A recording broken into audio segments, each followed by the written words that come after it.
अगर जैसे आप हमारा कोई निज़ाम चल रहा है, ये आप रूटीन में सारे इलाज मुआवजा कर चल रहा है आपका, और आपको लग रहा है कि कोई ज़्यादा अच्छी बेहतरी नहीं आ रही, मसलन गैस साबित हो रही है या अभी पेन, चलो हम कहते हैं 22 साल पुराना मसला, पेन आहिस्ता आहिस्ता होगी, लेकिन रूटीन के मसाइल अगर ठीक ना हो तो हमें मैसेज करें 2-3 दिन बाद कि जी रिकवरी नहीं हो रही, ताकि हम सवाल जवाब कर सकें कि दवाई काम नहीं कर रही या खाने पीने में कहीं कोई गलती हो रही तो उसको दुरुस्त किया जाए।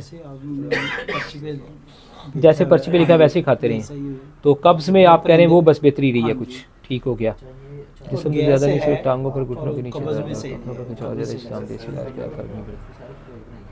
नींद आ जाती है और भूख ज़्यादा है। तो नींद अभी भी आ रही है, और भूख जो ज़्यादा थी अभी भी ज़्यादा है या नॉर्मल हो गई है, कम हो गई है? पहले ज़्यादा थी ना, आपको ज़्यादा लगती थी? तकरीबन बर्दाश्त नहीं होती अभी भी, लेकिन अब कंट्रोल में आ गई है। 19-20 चीज़ों कुछ ना कुछ बेहतर हुआ, 19-20, लेकिन मज़ीद इसको पकड़ते हैं। ओके हो गया। खाना तो आपने परिंदे का, मैं बटेरे वगैरह, कबूतर और बगत वगैरह, इसका शोरबा बना के ज़्यादा, शोरबा वगैरह इन चीज़ों का बना के इस्तेमाल आपने किया, बिल्कुल सही है, बिल्कुल ठीक है। और सब्जियां इस्तेमाल की हैं वो भी ठीक है। लेकिन सुबह नाश्ते में रोटी सालन, सुबह दोपहर शाम? हाँ जी। फलों में सिर्फ अमरूद खाया और कुछ नहीं? फलों में अमरूद और सेब। सेब नहीं, सेब खाने वाली गलती नहीं करनी, यही रोल है ना। नहीं, आप जो मैंने खाया वो, हम यही कह रहे हैं, मिसाल के तौर पे अगर आप टाइम से राब्ते में आते ना, तो ये पीछे जो 2-4-5-10 दिन मेडिसिन के गए हैं उसमें और सूरत बेहतर सामने आ सकती थी। जैसे अब कहते हैं कि गैसेस बहुत ज़्यादा होती हैं इसलिए सेब नहीं खा सकते ना, वैसे ये रोज़ाना खाते रहे कभी कभी? नहीं, कभी कभी। हाँ, बहरहाल सेब वाली दोबारा गलती नहीं करनी। हाँ वो ठीक है। अब वो भी मैंने बता दिया, हाजमेदार होते हैं, हाजमा अच्छा हो रहा है तो उनको भी रोकना एक दफ़ा ना। सेब खाया था, लेकिन अब सेब से बचना है ज़रा, ठीक है जी। और इसके अलावा मतलब खाने में कोई एक्स्ट्रा चीज़ खाई हो?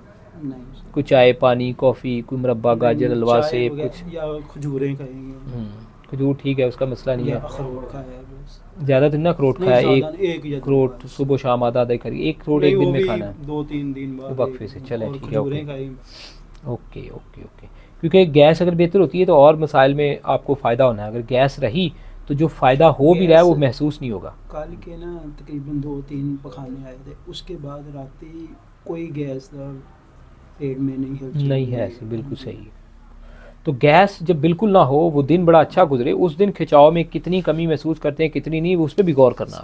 2-3 दिन हो गए जब मुझे पखाने आए ना, उसके बाद मेरी टांगों जैसे सुकून ही बेहतर महसूस हुआ कि मुझे चलने में पता चला कि मुझे बेहतर, यही चीज़ हम नोट करवाना चाह रहे हैं और इसी के ऊपर इलाज होना है, इसी से आगे हर चीज़ बेहतर होनी है। ये 4-5 दिन हुई है। यानी कि 4-5 दिन में आपको जो रिज़ल्ट मिला है, जो फ़ायदा महसूस हुआ, वो सबसे अहम ये था कि पेट अगर बहुत अच्छे से साफ़ हुआ और गैस नहीं बनी तो टांगों के खिंचाव में भी कमी थी। इसी चीज़ को हम समझना चाह रहे थे कि कहाँ जाके आपने ये फ़ायदा महसूस किया होगा और आगे कैसे चलना और कितना ज़्यादा मैदे को सेट रखना ज़रूरी है।